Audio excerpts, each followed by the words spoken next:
Salam əziz MİQ və sertifikasiya hazırlaşanlar. Bugünkü mövzumuz 300 basketbol mövzusudur. Vaxt itirmədən başlayaq meydançanın ölçüləri ilə. Meydançamızın ölçüsü uzunluğu 11, eni isə 15 metrdir. Yeganə idman oyunudur ki, eni uzunluğundan böyükdür. Həmçinin meydançada gördüyünüz bütün xətlərin qalınlığı 5 santimetrdir. Fərqli olaraq, basketboldan fərqli olaraq digər qaydalarda fərqlər var. Onların hamısını gedişatda izah edəcəm. Amma eyni olan şeylər də var. Eyni olan şeylər nədir?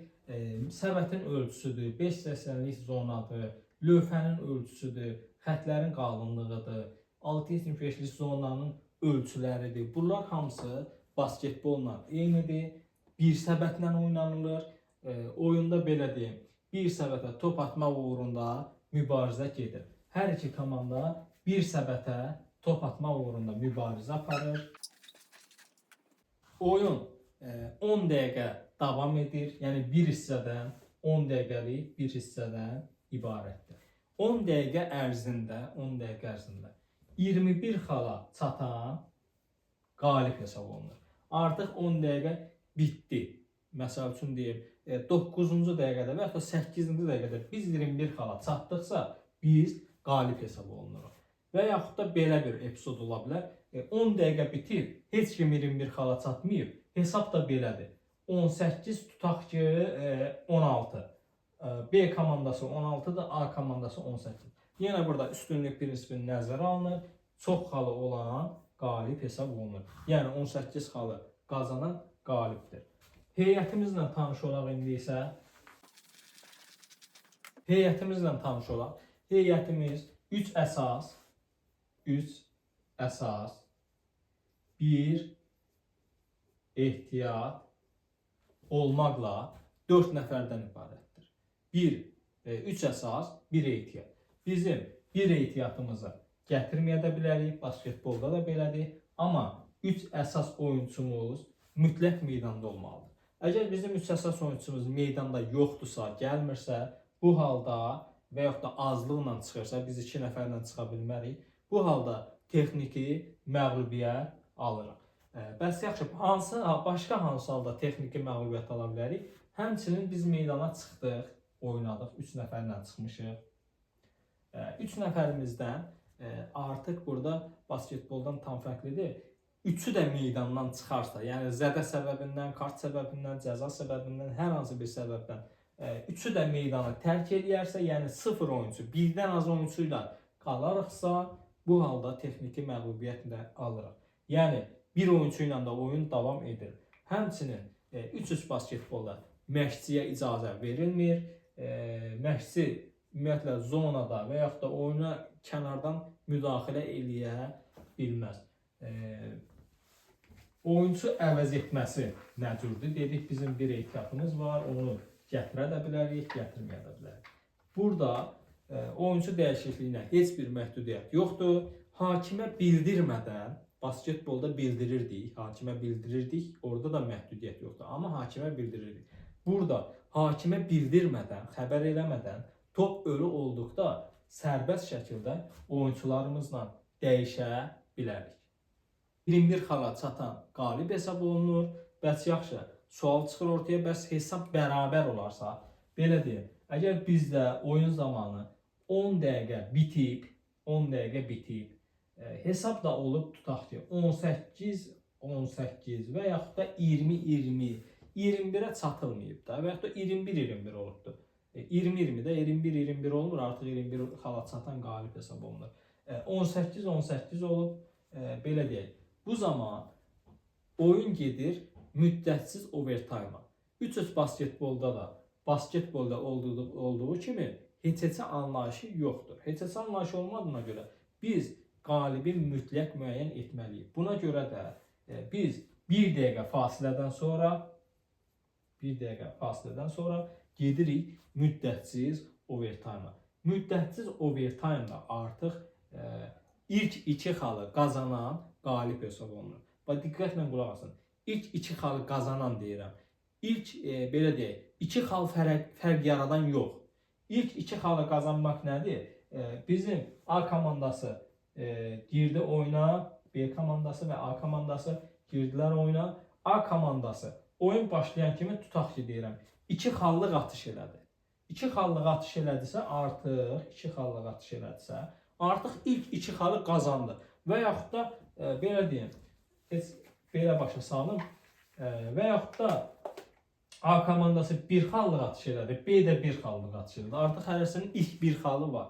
Növbəti 1 xalı hansı komanda qazansa, bu halda qalib hesab olunur. Xallar nə cür hesablanır?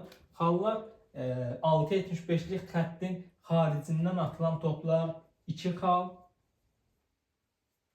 daxilindən atılan toplar 1 xal, həmçinin cərmə atışları 1 xalla qiymətləndirilir. 300 basketbolda saniyə qaydalarına baxaq. Saniyə qaydaları 3 saniyə, 5 saniyə, 12 saniyə qaydaları var. Nədir 3 saniyə qaydası? Ondan başlayaq. 3 saniyə qaydası biz arxamız və yanımız səbətə doğru, belə təsəvvür edin, arxamda basketbol səbəti var. Biz arxamız və yanımız səbətə doğru topu 3 saniyədən artıq çiliyə bilmərik, dribling edə bilmərik. Bu halda qayda pozuntusu sayılır, top bizdən alınır, rəqibə verilir. Basketbolda bu qayda 3 saniyə qaydası fərqlidir, burada fərqlidir. Basketbolda belə idi ki, biz ümumiyyətlə topsuz rəqib səbət altında dayana bilməzdik. Topla istənilən qədər dayana bilərdik. O şərtdə ki, hücum vaxtına verilən vaxt qədər və çiləyərək dayanar. Amma burada əksinə, burada artıq topsuz yox, topla dayanmaq olmaz. 5 saniyə qaydası yenə oradakı ilə oxşardır, eynidir demək olar. Cərmə atışına verilən 5 xaldır, cekbalın başlanmasıdır, yan xəttdən oyuna başlamaqdır. Bunlar hamısı 5 saniyədən ibarətdir. 12 saniyə qaydası isə 12 saniyə hücuma verilən vaxtdır. Hücuma verilən vaxt 12 saniyədir. Artıq biz 12 saniyə ərzində hücumu yekunlaşdırmalıyıq. Əgər biz 12 saniyə ərzində hücumu yekunlaşdırmasaq, bu halda cəza tətbiq edilir, amma top bizdən alınır, rəqibə verilir. Həmçinin başqa bir nüansı da deyim burada. 300 basketbolda dedik bir səbətlə oynanır. Buna görə də belə deyim, A komandası hücumdadır, B komandası müdafiə olunur. A komandası gəldi burada, belə deyim, girdi daxilə, topu atdı səbətə, top səbətdən keçdi və yaxud da keçmədi. Top səbətə dəydi, düşdü.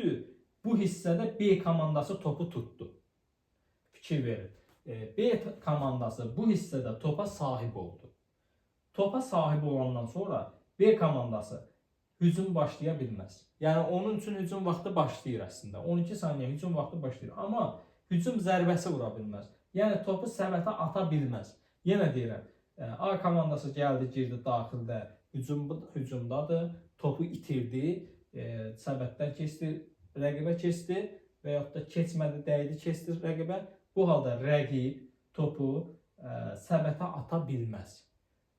B komandası topu səbətə ata bilməz. B komandası o halda topu səbətə ata bilər ki, meydançadan, 6-5'lik meydançadan çıxıb yenidən girməlidir. Yenidən çıxıb paslaşıb komanda yoldaşı ilə girib yenidən hücumu başlaya bilər. Faul qaydalarına başlayaq. Faul qaydaları da basketbolla demək olar eynidir, amma fərqli cəhətlər var, onu deyək sizə. Basketboldan fərqli cəhəti texniki fauldadır. Qulaq asaq indi. 1.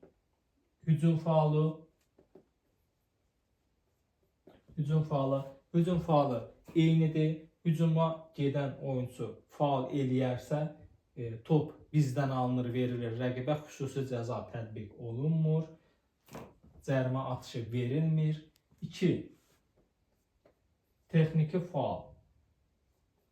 Texniki faulda basketbolda necə idi? Artıq biz 2 texniki faul edərik də, mən 2 texniki faul edərdimsə, məni oyundan kənarlaşdırır hakim. Düzdür? Amma burada fərqi yoxdur. Düzdür, cərimə atışı eynidir. Bir komandanın oyunçusu bir dəfə texniki faul elədisə, bir cərimə atışı ilə cəzalandırılır. 3-3 basketbolda istəyirsən 10 dənə texniki faul elə, istəyirsən 5-in elə, hər dəfə bir cərimə atışı ilə cəzalanırsan və oyundan xaric edilməyəcəksən. Oyundan xaric olunmur texniki faulda. Bəs nə zaman oyundan xaric olunur? Bir oyunçu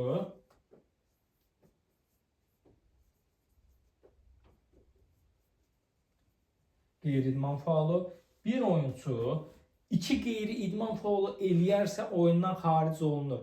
Həmçinin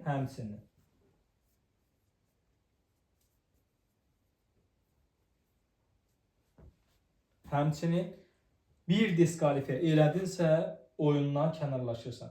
Qeyri-idman faulu elədin, 2 cərimə atışı ilə cəzalanırsan. 2 dənə qeyri-idman elədin, yenə 2 cərimə atışı ilə cəzalanıb oyunu tərk edirsən. Sonra diskalifiyə elədin bir dənə, yenə 2 cərimə atışı ilə cəzalanıb oyunu tərk edirsən. Keçək komandanın fol limitinə. Basketbolda komandanın 300 basketbolda komandanın 6 fol limiti var. 6 fol limiti var. Artıq 6-da yox. 6-dan sonraki follarda 7, 8, 9-cu follarda hansı oyunçu qaydanı pozur fərq eləmir. Belə deyək, A komandasının oyunçusu 6 fol limitindədir, 6 dənə. 7-cini hər hansı bir oyunçu elədisə, artıq komanda əleyhinə 2 cərimə atışı verilir. Həmçinin 8-9, 8, 7, 8, 9-da faul oldusa 2 cərimə atışı ilə cəzalandırılır. Amma istisna 10-cu və 10-cudan sonrakılarda eyni hal baş verərsə, faul olarsa, bu halda da 2 cərimə atışı ilə cəzalanır, eynidir. Bunlarla eyni. 2 cərimə atışı ilə cəzalanırıq, amma fərq odur ki, top rəqibdə qalır. Burada kimi, burada 7, 8, 9-da cərimə atışı verilirdi, amma top bizdə qalırdı. Artıq burada top da rəqibə keçir. Həmçinin basketbola da bu təsir edir. 6 fol limitinin basketbolda da fərqli nəticə verir. Belə ki, basketbol izah eləmişik də əvvəlki dərslərdə, yenə izah edir. Basketbol nədir? Ona baxaq ilk öncə. Basketbol oyunçu, A komandasının oyunçusu 6.75'lik xəttin zonanın sonundan, çölündən 2 xallıq atış edir. 2 xallıq atış edir. Bizim atdığımız top səbətdən keçir, amma topu atan zaman, artıq səbətə gedən zaman bizə qarşı faul olur. Bizə qarşı rəqib komanda B komandasının oyuncusu cərimə elədi. Diqqətlə qulaq asınız, yenə deyəm. Biz 6.75'lik xəttin çölündən topu atırıq səbətdən. Top səbətdən keçir. Amma keçən zaman artıq keçir. Bizə qarşı faul oldu. Bir oyuncu gəldi, bizə nə bilim texniki faul elədi və yaxud da başqa bir faul elədi. Bu halda bizim səbətə atdığımız 2 xal sayılır. Əlavə olaraq da biz bir cərimə atışı atırıq. Yəni basketbol 6.75'lik xəttin xaricindən olarsa bizə 2 xalımız sayılır və bir də cərimə atışı ilə cərimə atışını qazanırıq, biz atırıq. Amma belə deyim, eyni epizodda biz 6.75'lik xaricindən səbətə top atdıq. Top səbətdən keçmədi, 2 xallıq atırıq da, düzdür? Top səbətdən keçmədi, bizə də rəqib cərimə elədi, faul elədi bizə qarşı. Bu halda da bizim 2 xalımız batıb da, belə deyim, 2 xalı atdığımız zaman bizə mane olunub deyə bizim 2 xallıq topumuz keçmir səbətə. Bu halda bizə 2 cərimə atışı verilir. Yəni onu bərqərar eləmək üçün 2 cərimə atışını gəlirik buradan 5.80-likdən 2 dənə cərimə atışını atırıq. Eyni qayda, eyni proses daxildə də eynidir. Daxildə 1 xaldır, xaricdə 2 xal. Fərqi yoxdur. Biz daxildən atan zaman qayda pozuldu, top səbətdən keçdisə, yenə bizim bir atdığımız xal sayılır, əlavə də bir cərimə atışı verilir. Nəyə görə dedim basketbolda fərq yaradır bu 6 faul limiti? Biz dedik ki, basketbolda bir cərimə atışı verilir də əlavə olaraq. Yəni fərqi yoxdur. Daxildən də olsa, xaricdən də olsa sənə qarşı basket foul olarsa, biz bir cərimə atışını əlavə bir cərimə atışı verilir. 2 cərimə atışı verilmir də, yəni xaldan asılı olmayaraq. Amma əgər komanda 6 foul limitin keçibsə, belə deyək, B komandası 6 foul limitin keçib, artıq 7, 8, 9-cu faulı eləyir. Və bu da bizim, belə deyim, basket foula tuş gəldi də. Biz topu atanda, səbətə topu atanda artıq rəqib 7-ci qayda pozuntusunu basket foulla eləyir. Basket foul atışı zamanı bizə qayda pozur. Yenə bax dediyimiz kimi də 6 foul limitin keçdinsə artıq 2 cərimə atışı verilir. Basket foulda demişdik qayda nədir? 1 cərimə atışı verilir. Amma rəqib komanda 6 foul limitin keçdiyinə görə 2 cərimə atışı ilə cəzalandırılır.